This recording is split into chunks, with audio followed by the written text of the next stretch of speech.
River Deck on Pier 17 in New York City. Welcome back to Jalen and Jacoby. Jalen Rose, Jimmy Butler has not been in Philadelphia long, but man, has he made an impression in a tight game against the Nets last night that came down to the wire. Guess who had the ball? Guess where he was? Guess what he did? Jimmy Butler rises up, finishes with a go-ahead three, leaves just 0.4 on the clock. He's shot from the exact same spot with the exact same reaction against the Hornets just 8 days earlier.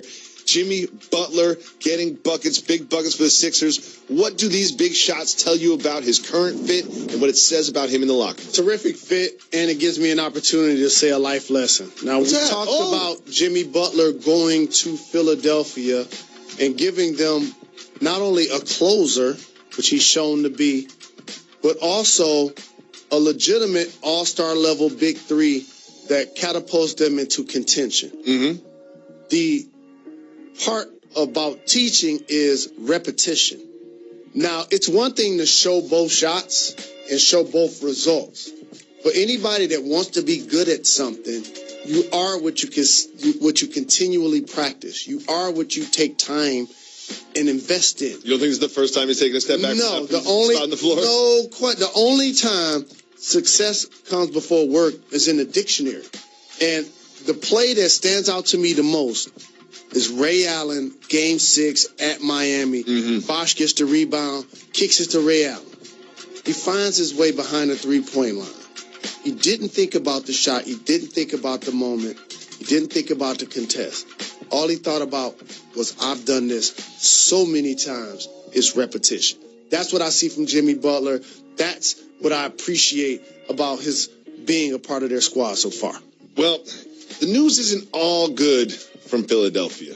Yeah, they won those couple games, but there's something bubbling under the surface that's been a problem with them for a couple years now, and that is the play of the #1 draft pick that they traded up to get, Markelle Fultz. We are going to show some clips of him looking extremely awkward, but it's not just these isolated incidents, his shoulders hurting, and now there are reports that Markelle Fultz is not in the long-term plans of these 76ers.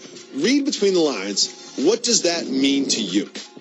It means that once we got Jimmy Butler, we resigned to realize that Markelle Fultz can never live up to #1 pick status with this team. Mm-hmm. And it ultimately will be best for both sides if he's going to play in the NBA for it not to be in Philadelphia, because that cloud is going to always be there. And there was a lot of question, and we've been asking this question on this very show for over a year now with Markelle Fultz. Is it physical or is it mental? Is it physical or is it mental? At this point, I feel like the 76ers is like, we don't really care if it's physical or it's mental. We're kind of tired of trying to fix it. And the only reason we're really not telling you how we feel is because we want to trade him and we don't want his value to go down. Well, the clip of him shooting free throws, that's clearly physical. Is it? Yes, that's a physical act of knocking down a shot from 15 feet that never changes from middle school to high school to college to the pros. I just hope it's not something happening away from the floor that makes us all look back at how we handled this situation and gave a level of commentary about his mental stability. Of course. That there isn't something else to it. That's why during his scenario, I haven't made any sweeping judgments either way, because this has become more bizarre for me than anything else. It has. And I think that the Philadelphia 76ers, they're just like, you know what, we're going to stop trying to fix this. We're just going to move on. And we're going to move on as well to a team that has just devolved into chaos. At first, the Wizards were off to a bad start. They're like, maybe they'll put it together. A lot of teams have started off to a bad start and put it together later in the season. Then there were reports of everyone being available via trade, including John Wall and Bradley Beal. And then there were reports of screaming matches in practice. There are reports of Bradley Beal saying, this is what I've dealt with for 7 years, and nothing good is coming out of D.C., and they're not winning basketball games. Jalen, what do you make of the current chaos in our nation's capital, and what do you think becomes of it? The one thing about chaotic situations, especially in sports that are driven by salary caps, is a lot of times it starts from the top. Mm-hmm. So initially, Ernie Grunfeld, the general manager, in particular giving $100+ million to Otto Porter to play the wing. Not that I'm not happy that he didn't get his bread. The problem is when you do that in today's NBA, you're going to need that guy to guard Kawhi, KD, LeBron. He's not living up to that level of productivity. You bring in Scott Brooks, who's done a good job in OKC. Can't say the same thing in Washington. Gave him a $35 million deal. Don't want to fire him so early in the deal and have to pay him. No.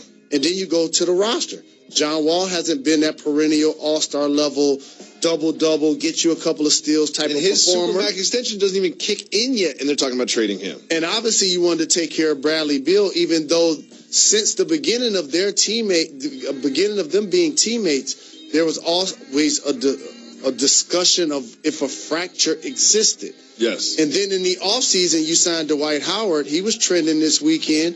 He hasn't been the answer so far, basketball-wise, to help turn around their fortunes.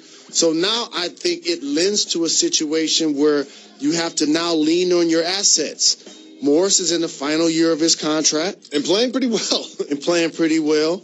And so now you try to figure, what can I get the best deal for? John Wall or Bradley Beal? Do you think any team wants John Wall, knowing that there's 5 more years on this at a very large price? Yes is the answer to that question, and I'm going to give you a team. I'm not going to just answer your question. Give us a team. I'm going to give you a team to watch. The Miami Heat. That's the team I want you to watch, because when you're a leader of a situation and it's been reported that you cursed out the coach, that's going to turn some teams away. So it immediately makes me look for the teams that have strong leadership. Mm-hmm. And guess what he would not be doing in Miami? Cursing out Eric Spoelstra or Pat Riley? Not going to be able to do it. But yet he's a really talented player that they could now get the best out of in the Eastern Conference. I have to say this, though, and it's not fair to John Wall that I say this, but I'm going to say it. I don't know if all the rumors of partying, I don't know if Miami is the best fit for him. I got to tell you something that gets lost in media. And I see media members do this a lot. Do it. I just did it. It don't matter if you in L.A. It don't matter if you in D.C. We can get it in Milwaukee. You don't have it in Miami. Now, it matters if you in, like, Portland.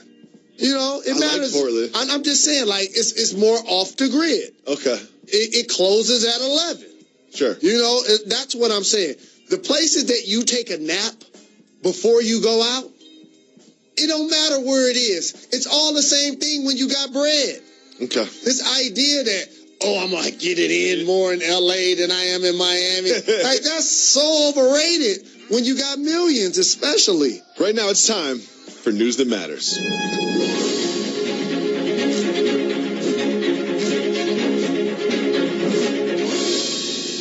Jalen Rose, right here where we live in New York City, someone posted this on a community message board. They said, someone keeps delivering soup to my house with a note that says, quote, soup for my perfect little soup boy. I appreciate the free food, but I don't like soup. Please stop doing this. Day after day, they're getting soup delivered to them anonymously from Seamless. Jalen Rose, if someone was delivering you free soup, would you eat the soup? Would you appreciate the gesture? Would you be creeped out? See, I'm the dude that grew up in the era where, of course, we order pizza. Mm-hmm. But I ain't the dude yet that's ordering Uber Eats and all of that. I ain't on it.